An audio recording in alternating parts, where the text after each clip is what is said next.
भाद्रपद माह के शुक्ल पक्ष की पूर्णिमा से लेकर के आश्विन माह के कृष्ण पक्ष की अमावस्या तक श्राद्ध पक्ष होता है। इन 16 दिनों को 16 श्राद्ध या फिर पितृपक्ष श्राद्ध पक्ष कनागत के नाम से जाना जाता है। इस बार पितृपक्ष का आरंभ 29 सितंबर 2023 शुक्रवार से हो जाएगा, जो कि 14 अक्टूबर 2023 शनिवार सर्व पितृ मोक्ष अमावस्या के दिन संपन्न होंगे। इस दौरान पितरों के निमित्त तर्पण किए जाते हैं, श्राद्ध कर्म किए जाते हैं। पितरों की तृप्ति के लिए इस दौरान पितरों की तृप्ति के लिए विशेष रूप से उपाय किए जाते हैं। यदि हम पितृपक्ष की तिथियों की बात करें तो 29 सितंबर को पूर्णिमा तथा प्रतिपदा का श्राद्ध होगा, 30 सितंबर को द्वितीया का श्राद्ध होगा, 1 अक्टूबर को तृतीया का श्राद्ध होगा, 2 अक्टूबर को चतुर्थी का श्राद्ध होगा, 3 अक्टूबर को पंचमी का श्राद्ध होगा, वहीं 4 अक्टूबर को षष्ठी का श्राद्ध होगा, 5 अक्टूबर को सप्तमी का एवं 6 अक्टूबर को अष्टमी का श्राद्ध होगा, 7 अक्टूबर को नवमी का श्राद्ध होगा, 8 अक्टूबर को दशमी का श्राद्ध होगा, 9 अक्टूबर को एकादशी का श्राद्ध होगा, वहीं 10 अक्टूबर को पितृ एकादशी का व्रत रहेगा तथा 11 अक्टूबर को द्वादशी का श्राद्ध होगा, 12 अक्टूबर को त्रयोदशी का श्राद्ध होगा, 13 अक्टूबर को चतुर्दशी का श्राद्ध होगा, वहीं 14 अक्टूबर को सर्व पितृ मोक्ष अमावस्या का श्राद्ध होगा। भक्तजनों, माताओं बहनों, सादर जय श्री कृष्ण। हमारे YouTube चैनल में आप सभी का बहुत बहुत स्वागत है। आज हम आपको बताने जा रहे हैं कि इस बार वर्ष 2023 में पितृपक्ष का आरंभ कब से होगा तथा आपको अपने पितरों की तिथि पर किस दिन किस तिथि का श्राद्ध करना चाहिए, पितृपक्ष में क्या करना चाहिए, क्या नहीं करना चाहिए, श्राद्ध कर्म कैसे करना चाहिए, पितृदोष से मुक्ति प्राप्त करने हेतु इन 16 दिनों में आपको कौन कौन से खास कर्म करना चाहिए, जैसे आपके पितरों को परम तृप्ति प्राप्त हो सके। तो आप सभी से अनुरोध है कि इस ज्ञानवर्धक वीडियो को अंत तक देखिएगा और देखने के बाद अधिक से अधिक लोगों को शेयर भी करिएगा। साथ ही इसी प्रकार की ज्ञानवर्धक जानकारी प्राप्त करने के लिए हमारे और आपके YouTube चैनल को इसी समय सब्सक्राइब कर लीजिए, ताकि इसी प्रकार की ज्ञानवर्धक वीडियो लगातार आपको सबसे पहले प्राप्त हो सके। पितृपक्ष में अपने पूर्वजों और पितरों के लिए श्राद्ध कर्म सभी को करना चाहिए, चाहे किसी भी जाति का हो, धर्म का हो, पंथ का हो। उनको अपने पितरों के लिए कृतज्ञता प्रकट इस दौरान अवश्य ही करना चाहिए, क्योंकि कनागत के दौरान पितृपक्ष के द्वार खुलते हैं और सारे पितरों को पितृलोक से मुक्त कर दिया जाता है और वो सभी वायु रूप में अपने अपने परिजनों के निवास स्थान पर आकर के भ्रमण करते हैं। ऐसे में जब उनके परिजन उनके लिए तर्पण करेंगे, श्राद्ध करेंगे, पिंडदान करेंगे, ब्राह्मण भोजन करवाएंगे, तो उनको परम तृप्ति प्राप्त होगी और उनका मोक्ष हो जाएगा। जब उनको तृप्ति मिलेगी तो घर परिवार के पितृदोष समाप्त हो जाएंगे तथा घर परिवार में सुख शांति समृद्धि का वास होगा, क्योंकि अधिकतम समस्याएं परिवार में पितृदोष के कारण ही निर्मित होती है। तो यदि आप अपने घर परिवार के पितृदोष को समाप्त करना चाहते हैं, अपने घर की दरिद्रता को शांत करना चाहते हैं, घर के संकट और कष्टों को समाप्त करना चाहते हैं, तो आपको इन पितृपक्ष के 16 दिनों में अपने पितरों की तृप्ति के लिए, उनकी प्रसन्नता के लिए जैसा हम बता रहे हैं उस प्रकार से तर्पण, श्राद्ध, पिंडदान आदि कर्म अवश्य करना चाहिए। पितृपक्ष के दिन मृत्यु लोक से पूर्वज धरती लोक पर आते हैं, इसलिए पितृपक्ष के दौरान तर्पण और श्राद्ध करने से पितरों का आशीर्वाद सदैव बना रहता है। वहीं पितृपक्ष में तिथियों के अनुसार पितरों का श्राद्ध करने से विशेष फल की प्राप्ति होती है।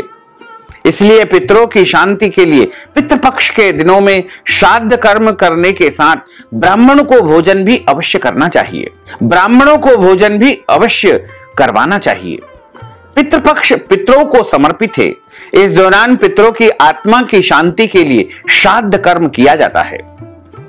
हमारे धर्म ग्रंथों और पुराणों में बताया है कि पितृपक्ष का प्रारंभ भाद्रपद माह के शुक्ल पक्ष की पूर्णिमा तिथि से होता है, जो कि आश्विन माह के कृष्ण पक्ष की अमावस्या यानी सर्व पितृ मोक्ष अमावस्या के दिन होता है। और इन 16 दिनों में हम अपने पितरों के निमित्त जो भी कर्म करेंगे वो सीधा सीधा उनको प्राप्त होगा।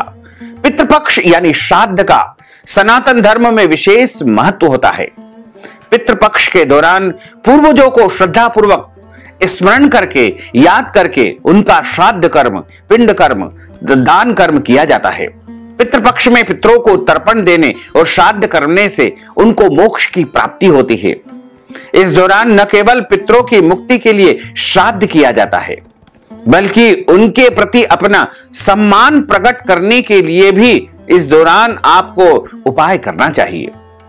पितृपक्ष में श्रद्धापूर्वक अपने पूर्वजों को जल देने का विधान है। हमारी वैदिक परंपरा के अनुसार अनेक प्रकार के रीति रिवाज और उनके संस्कार जो भी व्यक्ति गर्भ धारण से लेकर के मृत्यु उपरांत तक किए जाते हैं।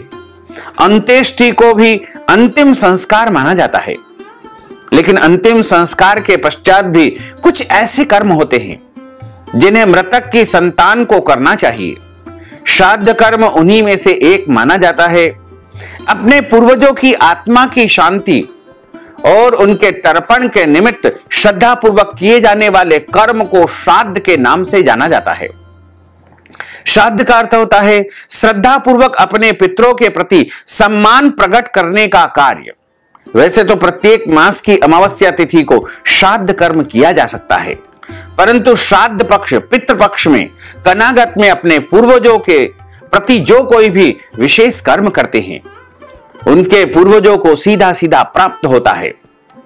और इस समय सारे पूर्वज पृथ्वी पर आते हैं और 16 दिनों की अवधि तक उनका सम्मान हमको करना चाहिए। इस अवधि को पितृपक्ष, श्राद्ध पक्ष या कनागत के नाम से जाना जाता है, जो भाद्रपद माह के पूर्णिमा से लेकर आश्विन माह की अमावस्या तक पितरों को किए जाने वाले कर्म का विधान बताया गया है। गरुड़ पुराण के अनुसार इस समय पितृ पृथ्वी पर पक्षी यानी कोए के रूप में निवास भी करते हैं। पितरों की आत्मा की शांति के लिए पितृपक्ष में तर्पण और पिंडदान को सर्वोत्तम माना गया है। और हमारे शास्त्रों में बताया है कि जिन लोगों को पितृ प्रसन्न नहीं होते हैं उनके घर में पितृदोष या पितरों का श्राप मिलता है, और जिस घर में पितृदोष का श्राप लगता है उस घर के सदस्य कभी भी सुखी नहीं रहते हैं और न ही वह जीवन में सफलता को प्राप्त करते हैं।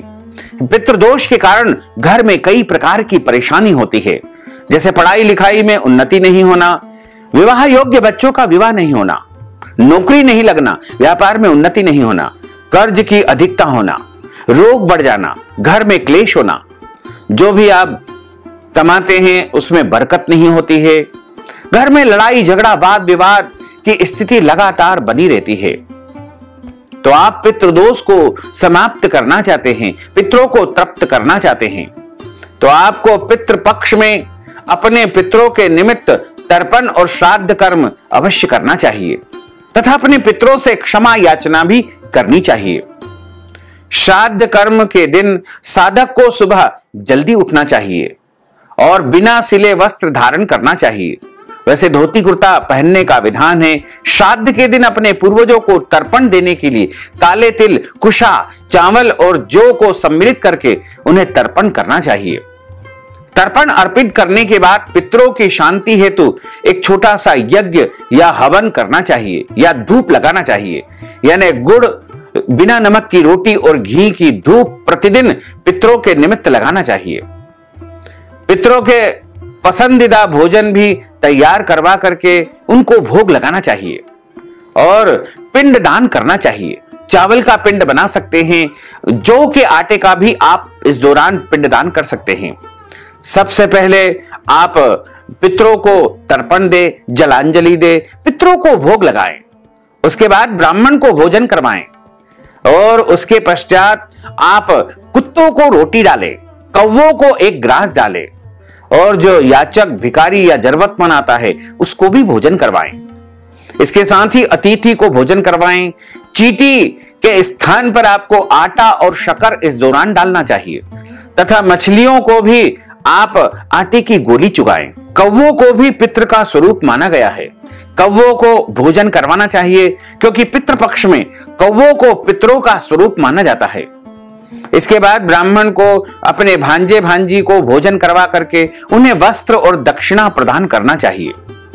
इस बार पितृपक्ष का आरंभ 29 सितंबर 2023 से हो जाएगा, जो कि 14 अक्टूबर तक रहेगा। यदि हम तिथि के अनुसार अपने पितरों का श्राद्ध करना चाहते हैं तो 29 सितंबर 2023 शुक्रवार के दिन पूर्णिमा का श्राद्ध रहेगा। साथ ही इस दिन प्रतिपदा का श्राद्ध भी होगा, यानी 29 सितंबर 2023 शुक्रवार के दिन ही प्रतिपदा का श्राद्ध होगा तथा 30 सितंबर 2023 शनिवार के दिन द्वितीया का श्राद्ध होगा। 1 अक्टूबर 2023 रविवार के दिन तृतीया का श्राद्ध होगा। 2 अक्टूबर 2023 सोमवार के दिन चतुर्थी का श्राद्ध होगा। 3 अक्टूबर 2023 मंगलवार के दिन पंचमी का श्राद्ध होगा। 4 अक्टूबर 2023 बुधवार के दिन षष्ठी तिथि का श्राद्ध होगा। 5 अक्टूबर 2023 गुरुवार के दिन सप्तमी तिथि का श्राद्ध होगा। 6 अक्टूबर 2023 शुक्रवार के दिन अष्टमी तिथि का श्राद्ध होगा। 7 अक्टूबर 2023 शनिवार के दिन नवमी तिथि का श्राद्ध होगा। 8 अक्टूबर 2023 रविवार के दिन दशमी तिथि का श्राद्ध होगा। 9 अक्टूबर 2023 सोमवार के दिन एकादशी तिथि का श्राद्ध होगा। 10 अक्टूबर 2023 मंगलवार के दिन पितृ एकादशी का व्रत रहेगा। हालांकि इस दिन किसी भी तिथि का श्राद्ध नहीं होगा, लेकिन मघा श्राद्ध इस दिन आप संपन्न कर सकते हैं क्योंकि इस दिन मघा नक्षत्र रहेगा। 11 अक्टूबर 2023 बुधवार के दिन द्वादशी तिथि का श्राद्ध होगा। 12 अक्टूबर 2023 गुरुवार के दिन त्रयोदशी तिथि का श्राद्ध होगा। 13 अक्टूबर 2023 शुक्रवार को चतुर्दशी तिथि का श्राद्ध होगा। 14 अक्टूबर 2023 के दिन शनिवार को शनिवारी अमावस्या है, शनिश्चरी अमावस्या है।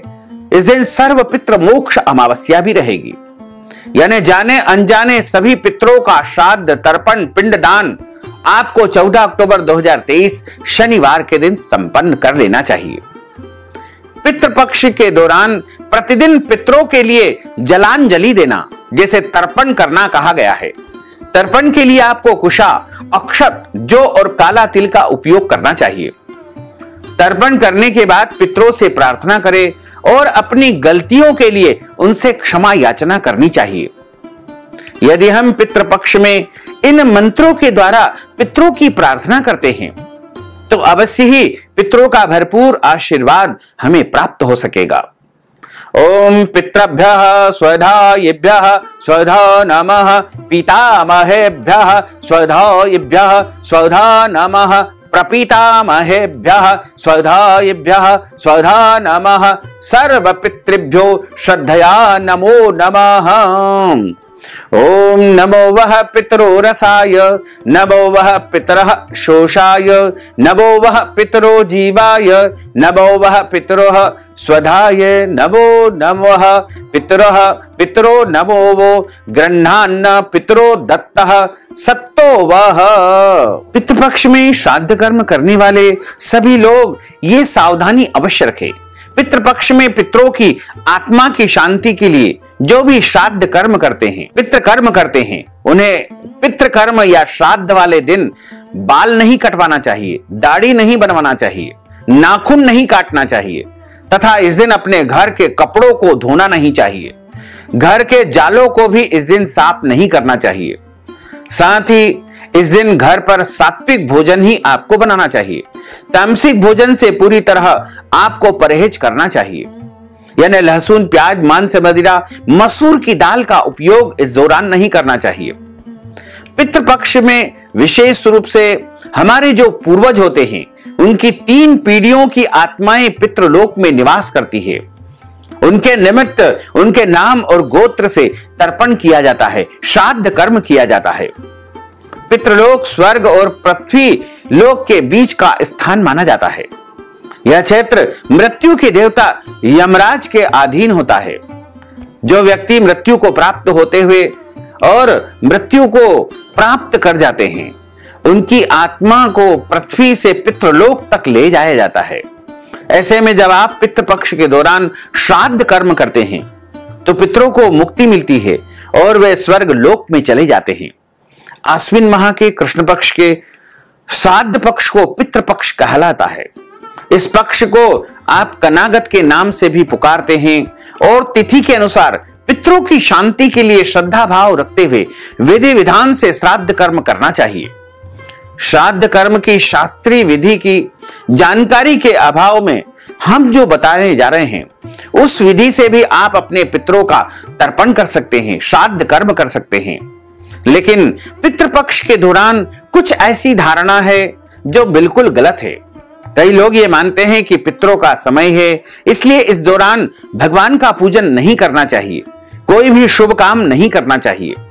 तो ऐसा बिल्कुल गलत है। आप प्रतिदिन नियमित रूप से जैसा पहले करते आए हैं उसी प्रकार भगवान की पूजा करें तथा भगवान के मंदिर भी जा सकते हैं, शिव मंदिर जाकर के जल अर्पण कर सकते हैं। यानी कुल मिलाकर के पितृपक्ष के इन दिनों में आप भगवान का पूजन अर्चन सब कुछ संपन्न कर सकते हैं, इसमें किसी भी प्रकार का कोई दिक्कत नहीं है।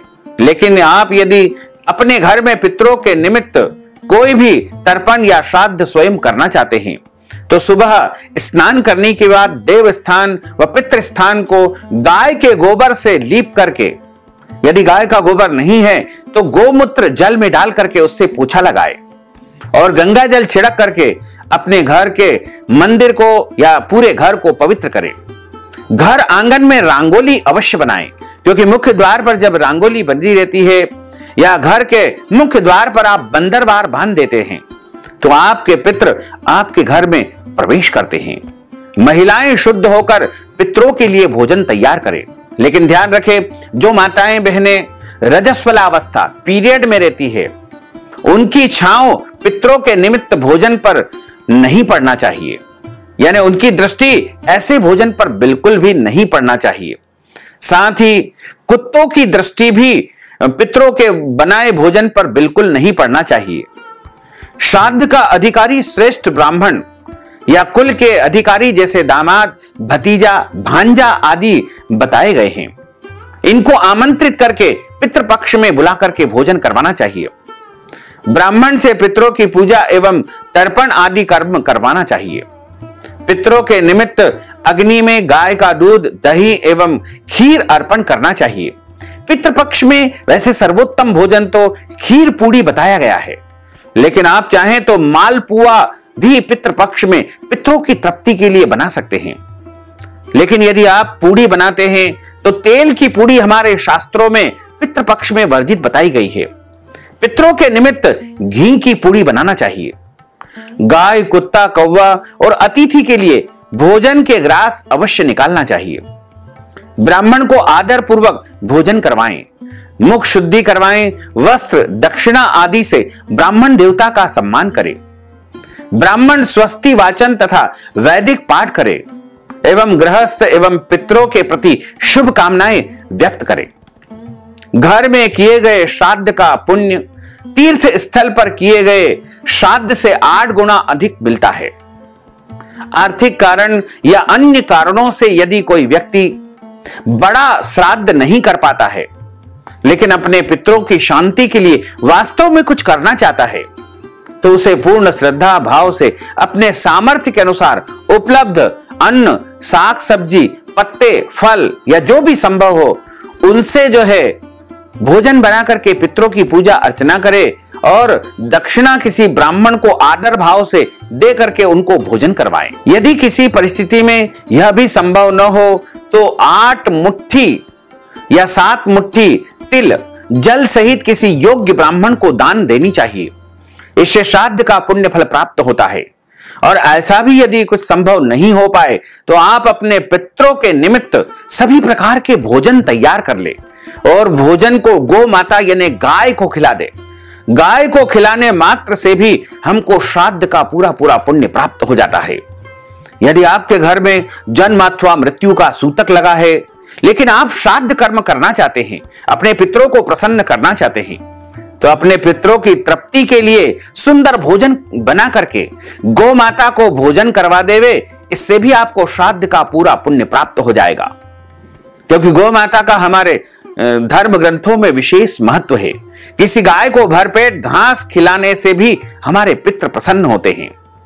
यदि उपरोक्त में से कुछ भी संभव न हो तो किसी एकांत स्थान पर मध्याह्न समय में सूर्य भगवान की ओर हाथ उठाकर या दक्षिण दिशा की ओर मुंह करके अपने पूर्वजों और सूर्य देव को प्रणाम करके उनसे प्रार्थना करनी चाहिए।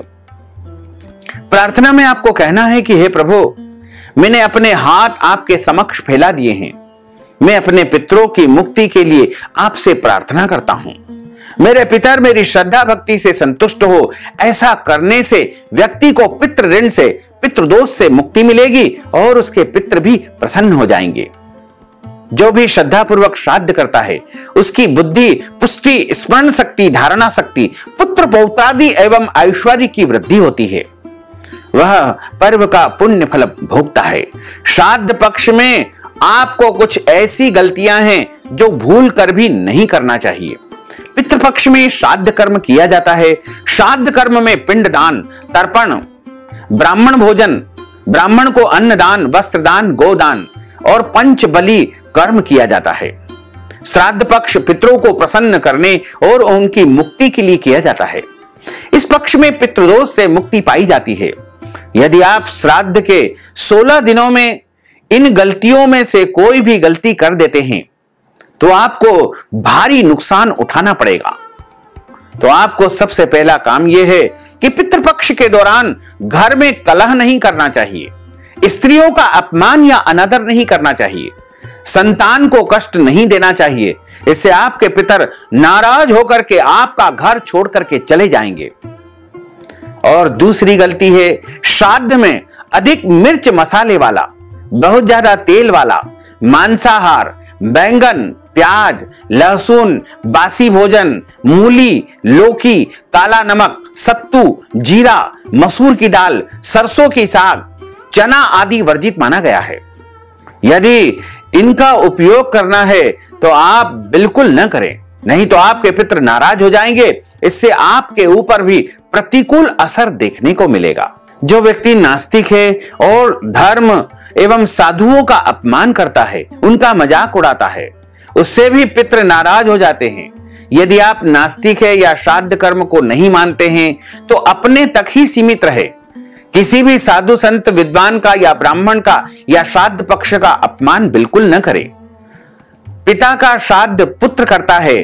पुत्र के न होने पर पत्नी को श्राद्ध करना चाहिए।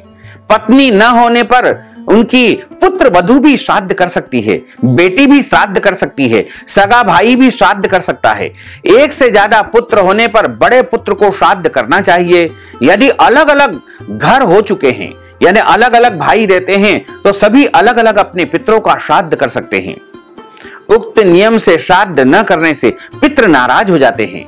यदि किसी का कोई नहीं है तो उसका मित्र भी उसका श्राद्ध कर सकता है, और मित्र भी नहीं है तो कोई पुरोहित, ब्राह्मण या आचार्य के माध्यम से भी आप अपने पितरों का श्राद्ध कर्म संपन्न करवा सकते हैं। कई घरों में बड़ा पुत्र है फिर भी छोटा पुत्र श्राद्ध करता है।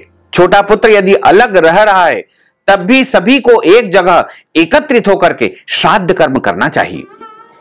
श्राद्ध के लिए सबसे श्रेष्ठ समय दोपहर का समय माना गया है, जिसे कुतुब काल माना जाता है। कुतुब काल में किए गए दान का या श्राद्ध कर्म का अक्षय पुण्य फल प्राप्त होता है। प्रातः काल और रात्रि काल में श्राद्ध करने से पितृ नाराज हो जाते हैं। तो आपको मध्याह्न समय में यानी कुतुब काल में श्राद्ध कर्म करना चाहिए। प्रत्येक दिन दोपहर 11:30 से लेकर के 12:30 का समय कुतुब काल कहा जाता है और यह मध्याह्न काल कहा गया है। इस दौरान श्राद्ध कर्म करना सबसे अधिक शुभ माना जाता है। कभी भी रात में श्राद्ध न करें, क्योंकि रात्रि राक्षसों का समय है। दोनों संध्याओं के समय भी श्राद्ध कर्म नहीं किया जाता है। श्राद्ध पक्ष के दौरान शराब पीना, मांसाहार का भोजन करना या फिर अंडे खाना बहुत ही पापकारी माना गया है, वर्जित माना गया है। श्राद्ध में झूठ नहीं बोलना चाहिए। ब्याज का धंधा करने से भी पितृ नाराज हो जाते हैं, इसलिए श्राद्ध पक्ष में इन कार्यों को आपको बिल्कुल नहीं करना चाहिए। श्राद्ध पक्ष के दौरान घर में शादी, विवाह, सगाई गृह प्रवेश, शुभ कार्य, ग्रह का आरंभ या कोई भी शुभ काम, मांगलिक कार्य जो है पितृपक्ष में बिल्कुल नहीं करना चाहिए। तो पितृपक्ष में, श्राद्ध पक्ष में आप जितना हो सके अपने पितरों की तृप्ति के लिए श्राद्ध कर्म करें, तर्पण करें, पिंडदान करें, तो निश्चय ही आपके पितरों को परम प्राप्ति प्राप्त होगी, परम संतुष्टि मिलेगी और आपके घर परिवार के पितृदोष समाप्त हो जाएंगे। तो भक्तजनों, माताओं, बहनों, यदि आप हमारे माध्यम से पितृपक्ष में अपने पितरों का श्राद्ध संपन्न करवाना चाहते हैं, तर्पण करवाना चाहते हैं, पिंडदान करवाना चाहते हैं, तो इस हेतु अपना नाम और गोत्र हमें व्हाट्सएप के माध्यम से भेजें और इस हेतु नगद राशि हमारे गूगल पे, फोन पे, पेटीएम नंबर या अकाउंट नंबर के माध्यम से भेज करके पितृपक्ष का, श्राद्ध पक्ष का संपूर्ण पुण्य लाभ प्राप्त करके अपने घर परिवार के पितृदोषों को समाप्त कर सकते हैं। साथ ही आप सभी से अनुरोध है कि हमारे इस ज्ञानवर्धक वीडियो को अधिक से अधिक लोगों को शेयर करिएगा, लाइक करिएगा, कमेंट करिएगा और यदि अभी तक आपने सब्सक्राइब नहीं किया है तो अभी और इसी समय सब्सक्राइब कर लीजिए ताकि इसी प्रकार की ज्ञानवर्धक वीडियो आपको सबसे पहले प्राप्त हो सके। आपको और आपके पूरे परिवार को सादर जय श्री कृष्ण, सादर धन्यवाद।